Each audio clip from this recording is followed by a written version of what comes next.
Greetings to our dear audience. I am your brother, ESSA BOKARR.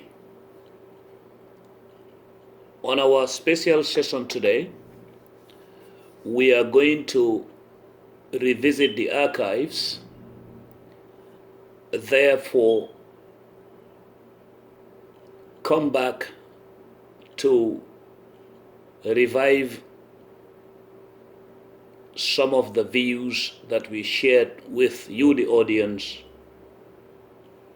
this time 1 year ago. And this is going to be a prose. And it is titled Investigative Equities in the Service of Humanity. The reason why we're revisiting these is that the cause that brought this in my mind was stemming from prevailing circumstances or scaling it down to the mood of our republic. Not much has changed as far as the prevailing circumstances and the mood, where political machinations are to be compared with responsibility and the great expectations of the population. That said, we will once again engage the psyche of society through critical thinking.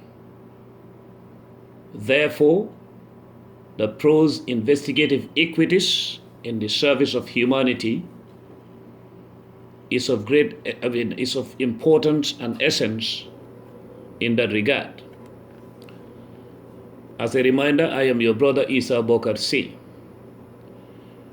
Investigative equities lead to discovering hidden facts in the absence of subjective feelings or prejudice, whether they are in line or in favor of the investigator's expectations or not. What counts and what matters is just keep digging after the facts. Once the equities are guaranteed, fair play will be well placed on the scales of impartiality. As far as conscience is clear, alongside desires, emotions, biases, and prejudice are expunged from the thought process of a professional, outstanding performance is indeed guaranteed. Human nature in most cases fails a test from the latter, but there are exceptions. Those exceptions are indeed embedded in character, not pretension or pessimism. Remember, emotions can be as contagious as diseases, therefore not to be exchanged or traded where services are needed. When my mind is set for a task, I see no kin, no associate, no friend, neither do I believe in owing anyone an obligation where truth is needed. Once in a while, human nature can be magnetized by acquaintance or the personal or subjective side of us. But whenever that happens, simply revisit your inner being. After doing so, use the art of detachment. Where impartiality is expected, equities should not be downplayed. Where serving with due diligence is required, competence should not be wrapped within wishful thinking. Servants should not feed their minds with wishes. Instead, they should feed them with reasons.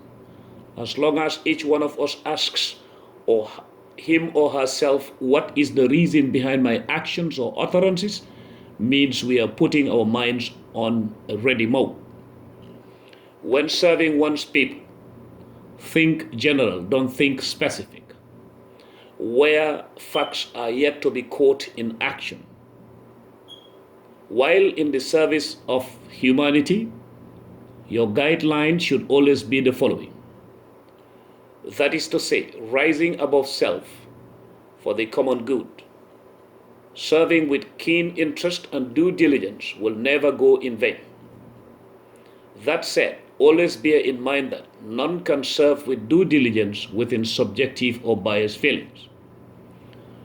Learning how to serve without seeing service as a challenge is one of the best starting points. Instead of seeing service as a challenge, see it as a responsibility. That is one of the best moods one can be in. I was born to serve. You were born to serve. I can speak for myself, therefore I will live to serve, inshallah, and will remain to serve so much and will serve with determination.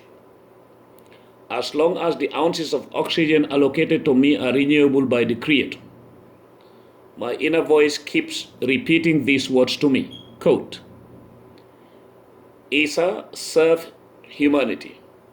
See yourself as a component of that engine of society. When the engine stops, you cannot progress, as the meaning of progress is the outcome of synchronized activities from each and every one of us. End quote.